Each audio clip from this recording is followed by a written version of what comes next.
Hello guys, welcome back to the channel. This is the Routledge History of Literature in English, Part 18. So let's dive in the world of literature.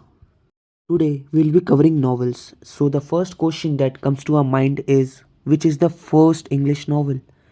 So generally people say it is Samuel Richardson's novel Pamela. But there are other works which were very close to be called as a novel. You will find the elements of novel. I don't know the main reason why they are not called as a first novel, as they were very close. You will find that elements of novels in that writer's works, and you will find Robinson Crusoe, a work which is very much, you can say, as a landmark as far as the genre of novel. So let's get started.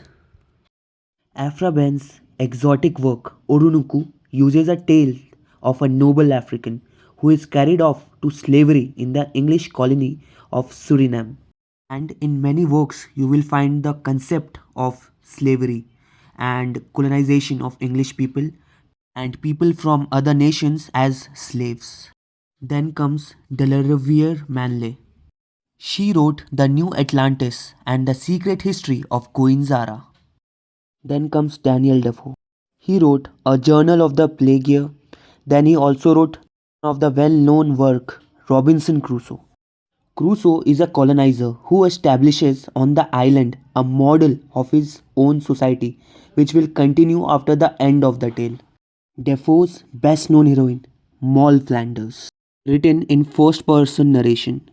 Then comes Roxana, subtitled The Fortunate Mistress. Bank of England was founded in 1694. Now comes Jonathan Swift. Let's start from a quotation from his work The Battle of the Books.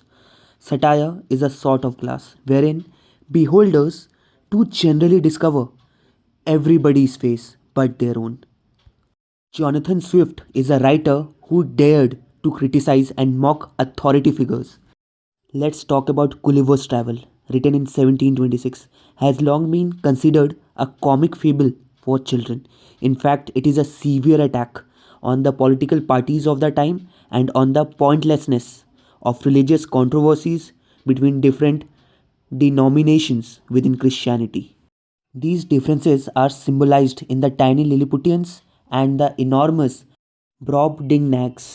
Yahoos are a race of ape-like beasts in human form, and we can see that some 133 years before Charles Darwin confirmed their ape-like connections in On the Origin of Species.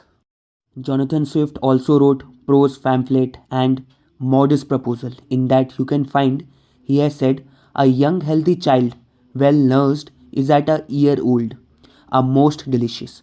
He wrote this work against the monopoly done by England because he wanted to say that the Irish people will produce baby, then for a year they will take care of the baby and then they will sell it to the Britishers and they can then eat the baby as their food. They can roast, bake or boil it.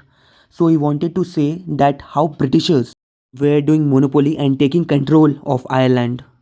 Then he has also written A Tale of a Tub in 1704 on corruption in religion and learning to the grand question debated in 1729. He has also written Journal to Stella between 1710 to 1713. Then he has also written verses on the death of Dr. Swift. His own joking epitaph says much about his perception of himself. Here are the few lines from the work Verses on the Death of Dr. Swift. He knew 100 pleasant stories, with all the turns of Whigs and Tories, was cheerful of his dying day, and friends would let him have his way. He gave the little wealth he had to build a house for fools and mad, and showed by one satiric torch. No nation wanted it so much. That kingdom he hath left his debtor. I wish it soon may have a better. And after knowing about Jonathan Swift, we can say that he was one of his kind. If you have any query or doubt, you can ask in the comment section below, or you can even in the social media IDs that is given below in the description box. Do share the video to all those who wants to be the part of this literary journey. Do read the lines from different authors and their works that is given in the book, because questions might come for matching. So that's all for today's video. Thank you and signing out.